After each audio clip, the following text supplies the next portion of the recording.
Hello student, आज हम deal करने जा रहे हैं इंडियन कॉन्स्टिट्यूशन का एक और इम्पॉर्टेंट टॉपिक जो कि है untouchability, abolition of untouchability and titles, जो कि दिया है हमारा आर्टिकल 17 और 18 ऑफ द इंडियन कॉन्स्टिट्यूशन। ये एक ऐसा टॉपिक है कि मतलब हर लॉ स्टूडेंट को, हर नागरिक को, हर बच्चे को ये ज़रूर पता होना चाहिए। और हमारे प्री के पेपर में भी कभी कभी एक आध इससे क्वेश्चन फंस जाता है। मेंस में अगर इससे आ जाता है क्वेश्चन तो बहुत ही ईजी टॉपिक होता है, आराम से हम लोग लिख सकते हैं। ठीक है, अब अनटचेबिलिटी स्टार्ट करते हैं। एबॉलिशन ऑफ अनटचेबिलिटी हमारा दिया है आर्टिकल 17 में। Abolition of untouchability, article 17 of the Indian constitution. ठीक है, अनटचेबिलिटी का मतलब होता है, untouchability means social disabilities imposed on certain persons due to their cast.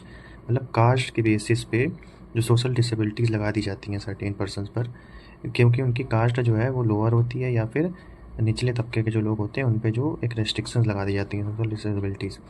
Untouchability abolished and it's practice in any form is forbidden. ठीक है, untouchability abolish होनी चाहिए और it's practice in any form is forbidden. ठीक है, जैसे कि हम लोग अनटचेबिलिटी को बोल सकते हैं restriction imposed on any person on the basis that a person belongs to particular cast.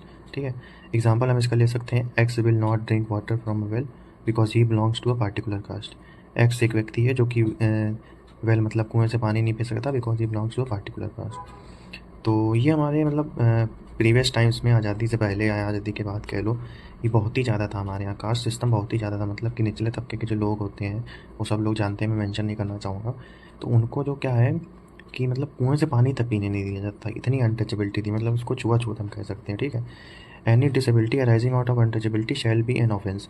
मतलब इंडियन कॉन्स्टिट्यूशन में doctor B are Ambedkar ji द्वारा ये जो इंडियन कॉन्स्टिट्यूशन बनाया गया है, इंडियन कॉन्स्टिट्यूशन में ये पहला आर्टिकल है जिसमें कि पनिशेबल है, जो कि पनिशेबल है इन अकॉर्डेंस विद लॉ। मतलब आर्टिकल 17 हम कह सकते हैं यहाँ से पनिशमेंट स्टार्ट हो जाती है।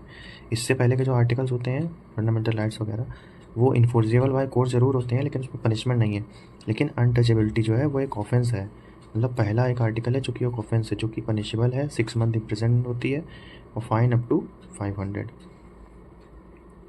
ठीक है, उसके बाद हमारा पार्लियामेंट ने 1955 में एक एक्ट बनाया, the untouchability offences act, prescribing punishment for practising untouchability. मतलब अनटचेबिलिटी अगर कोई भी प्रैक्टिस करेगा तो उसको पनिशमेंट दी जाएगी। तो जैसा कि आप सब जानते हैं, अनटचेबिलिटी को ख़त्म करने का पूरा क्रेडिट जाता है डॉक्टर बी आर अम्बेडकर को, क्योंकि वो पहले व्यक्ति थे जिन्होंने ये सब एक्सपीरियंस किया था। तो वो चाहते थे कि उनका आगे वाली सोसाइटी, उनके आगे वाली जनरेशन ये सब ना सहन करे। ठीक है, in 1976 the act was renamed as the protection of civil rights act 1955। ठीक है, जो एक्ट था 1955 में, अनटचेबिलिटी ऑफेंसेस एक्ट, वही इसको 1976 में रीनेम करके protection of civil rights act 1955 कर दिया गया था। ठीक है, तो आर्टिकल 17 हमारा इतना ही था, बदलता एबॉलिशन ऑफ अनटचेबिलिटी। अगर आप अनटचेबिलिटी प्रैक्टिस करेंगे तो वो हमारा एक ऑफेंस है और जो कि पनिशेबल है, 6 मंथ इम्प्रिजनमेंट और फाइन। ठीक है गाइस, अब हम डील करते हैं आर्टिकल 18। आर्टिकल 18 भी सिमिलर ही है, अबॉलिशन ऑफ टाइटल्स। टाइटल्स मतलब कि कोई पद, कोई नाम हम अपने आगे लगा नहीं सकते, उसका एबॉलिशन करना है, जो कि इंडियन कॉन्स्टिट्यूशन के आर्टिकल 18 में दिया गया है। Article 18 of the Indian constitution state that abolition of titles. ठीक है, article 18 abolishes titles and provides state is prohibited to confer title on any citizen और foreigner। स्टेट जो है वो प्राइवेट है कि वो किसी भी सिटीजन और फॉरेनर को कोई टाइटल नहीं दे सकती एक्सेप्ट मिलिट्री टाइटल्स और एकेडमिक डिस्टिंक्शंस, पीएचडी। मतलब मिलिट्री टाइटल्स के अलावा और एकेडमिक डिस्टिंक्शन के अलावा, जैसे कि एकेडमिक हमने कर ली, पीएचडी कर ली, डॉक्टर लग जाता है, उसके अलावा कोई भी स्टेट टाइटल नहीं दे सकती। और इसमें यह है कि एक्सेप्ट में आता है, it does not prohibit conferring of award because they are not titles. Award पे ये पाबंदी नहीं लगाती है, ये सिर्फ टाइटल्स पे पाबंदी लगाती है। ठीक है, तो हमारा 18 सब क्लॉज 2 करता है, 18 सब क्लॉज 2 है of the Indian constitution. 18 sub clause 2, it prohibit citizens from accepting any title from any foreign country. मतलब कि इंडिया का सिटीज़न कोई भी from accepting any title from any foreign country, India का citizen foreign country से कोई भी title accept नहीं कर सकता बिना किसी वजह के।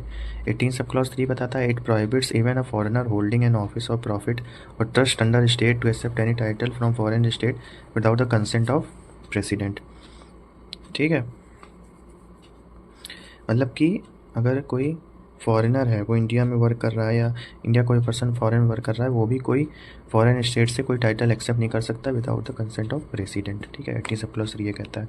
18 सब क्लॉज 4 हमारा बताता है it prohibits a citizen or any foreigner holding any office of profit or trust under state to accept any present or emoluments or office from or under any foreign state without the consent of resident. हाँ, 18 sub clause 4 ये बताता है कि title के अलावा कोई भी emoluments, कोई भी प्रेजेंट, कुछ भी नहीं एक्सेप्ट कर सकता है फॉरेन स्टेट से without the consent of president. ठीक है, तो ये है हमारा article 17 abolition of untouchability and abolition of titles. ठीक है, शॉर्ट एंड सिंपल है, इजी है, मेंस प्री आपके कॉलेज एग्जाम में कहीं भी आए आप आराम से लिख सकते हैं। और इसके हैंड रिटन नोट्स मेरे पास पूरे अवेलेबल है, मेरे पास पूरे कॉन्स्टिट्यूशन के पूरे हैंड रिटन नोट्स अवेलेबल है। तो अगर आपको किसी को चाहिए तो मुझे कांटेक्ट कर सकता है। और ये आप बेयर एक्ट से पढ़ लीजिएगा। मैंने बेयर एक्ट से नहीं पढ़ा क्योंकि बेयर एक्ट में थोड़ी कॉम्प्लिकेटेड लैंग्वेज रहती है, बाकी मतलब उसका मैंने आपको पूरा समझाने का ट्राई किया। ठीक है गाइस, तो ऐसे ही अन्य वीडियोस के लिए आप चैनल को सब्सक्राइब कर दीजिएगा और कमेंट करके बताइएगा कि आपको वीडियोस ऐसी लगी। ठीक है, मिलते हैं नेक्स्ट वीडियो में।